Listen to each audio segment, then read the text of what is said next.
What's on, ladies and gentlemen? My name's Ross, I like games, and today I am honestly a little bit sad because there are only 3 cards that were released in Great Legend, and today is the release date, so this is a very opportune time to be doing it, that I have yet to make videos about analysing and looking into.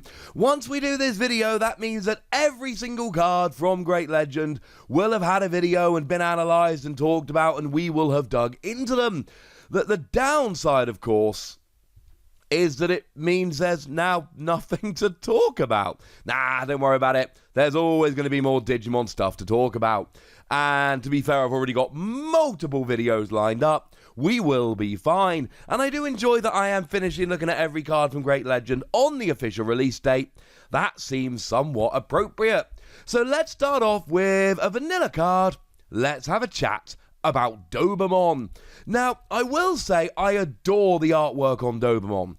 I think the artwork on Doberman is awesome. Do I like the card? I'm not entirely sure.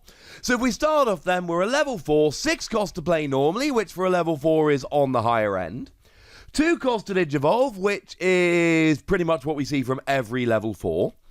And 7,000 power. I'll give you this, 7,000 power is huge. 7,000 power is gigantic. 7,000 power is even more than the Bakemon we looked at yesterday.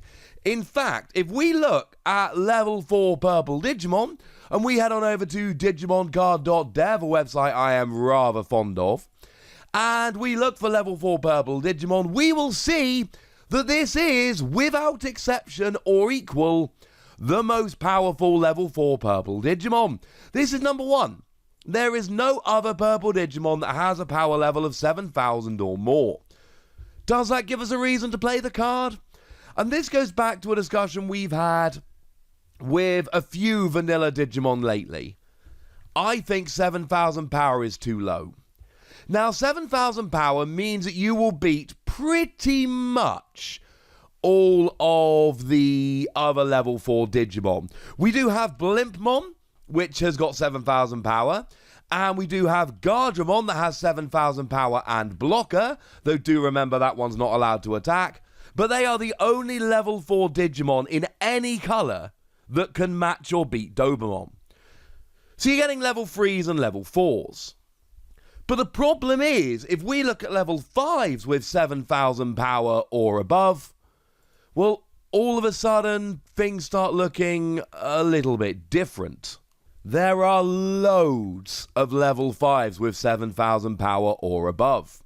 And this is really important, because if I'm attacking the security stack, I need to have a pretty good idea that I'm going to be able to survive that attack.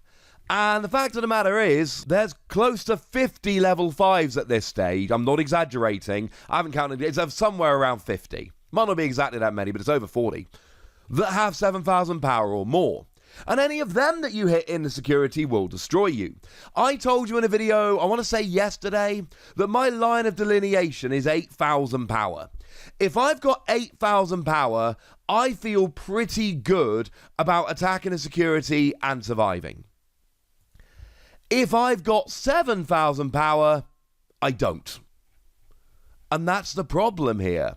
The problem here is that I've got 7,000 power, I think it's 10,000 too low. And that's the only reason to play this Digimon. It's not cheap to Digivolve, it's not cheap to play normally, it is more powerful. So the only reason to play this card is because you want to attack with it, but because you got 7,000 power, you'll get level 3s and level 4s, but you won't get level 6s, and there are a lot of level 5s that you won't get, and that's too risky for me.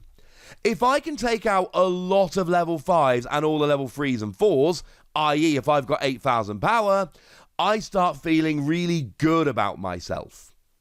If I've got 7,000 power, I am assuming that if I attack the security, I'm going to get deleted, and if I survive, I see that as a bonus.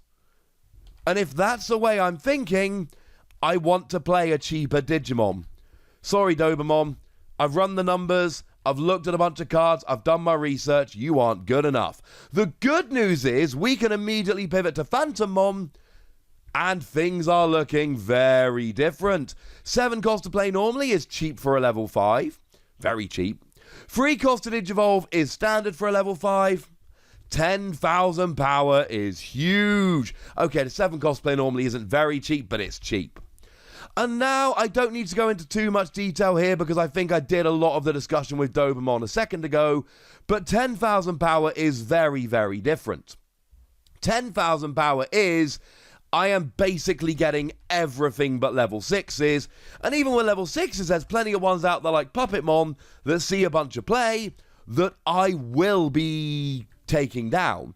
That I will either be able to delete when they're resting, or I will be able to take out if I see the security, and I will be able to survive.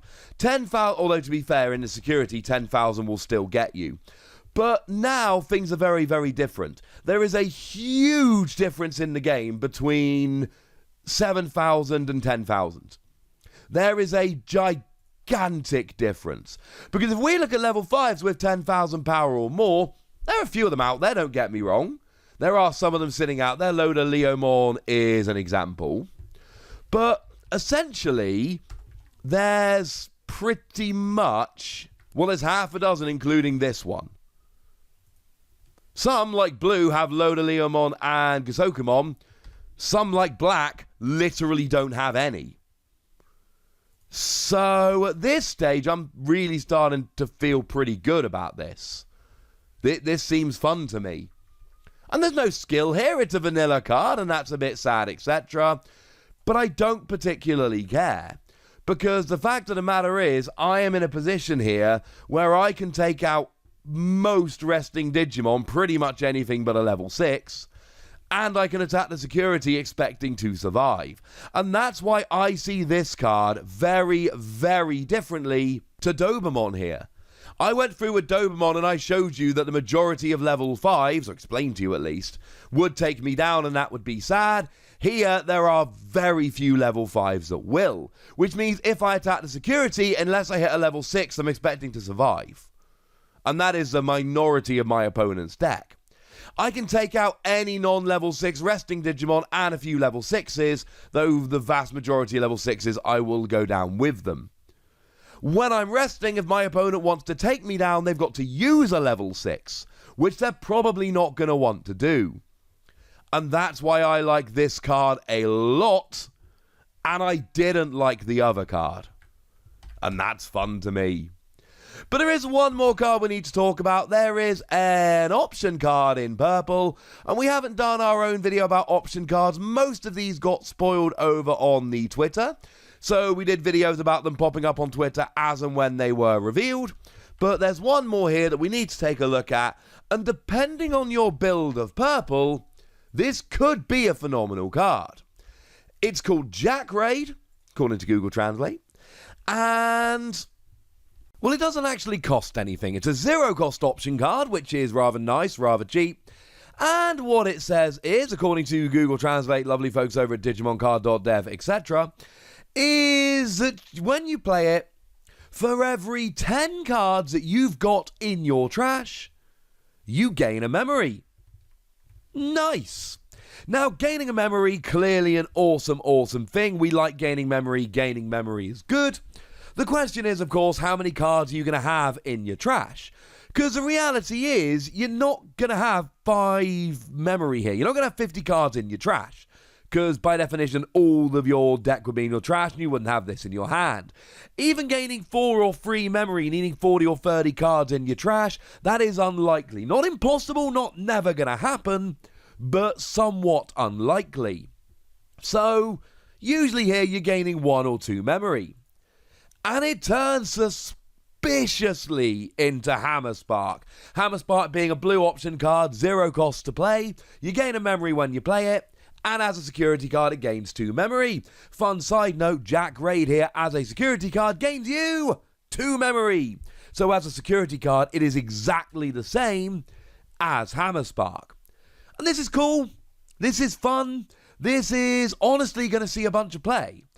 because Hammerspark sees a bunch of play in blue decks, so this is probably going to see a bunch of play in purple decks. Now you need to be self-milling, you need to be getting some cards in your trash in order for this to work, but that's kind of what purple do anyway. You play all kinds of cards like Impmon, which when deleted will discard the top 3 cards of your deck. Sees a lot of play in purple. Purple are the colour that will play from their trash far more than any others. So basically here, you're gaining memory, it is a card that costs nothing to play, and the only downside is you're essentially at some point drawing a card that's not going to draw you more cards. If you draw a Digimon, you Digivolve, yay, more cards, etc. But it's going to get you memory. Memory is good. I think this is going to see a whole bunch of play. So there we go, ladies and gentlemen. That is now every single card from Great Legend we have looked at. And it's a little bit sad, because I like looking at new cards. But you know that new cards will be revealed again before too long, and there'll be deck lists to look at and news to talk about, and frankly, whenever anything about the Digimon TCG needs to be talked about, I will be there. It's kind of my bag. But now it's over to you guys. We have just talked about the last few cards from the set, so I want to know which of these you like, which of these you don't like, why, etc. Go nuts in the comment section, but be nice. And then make sure you like this video, subscribe to this channel, follow me on Twitter at TheWasi. That's where we talk Digimon and a whole bunch of other card games. And please do consider checking out patreon.com/PTCGradio, where you can support the channel, get some bonus podcasts and all kinds of fun things. But by far the most important thing as always, look after yourselves till next time, would ya? Thank you very much for watching. My name's Ross, and you've been watching Wasi Plays.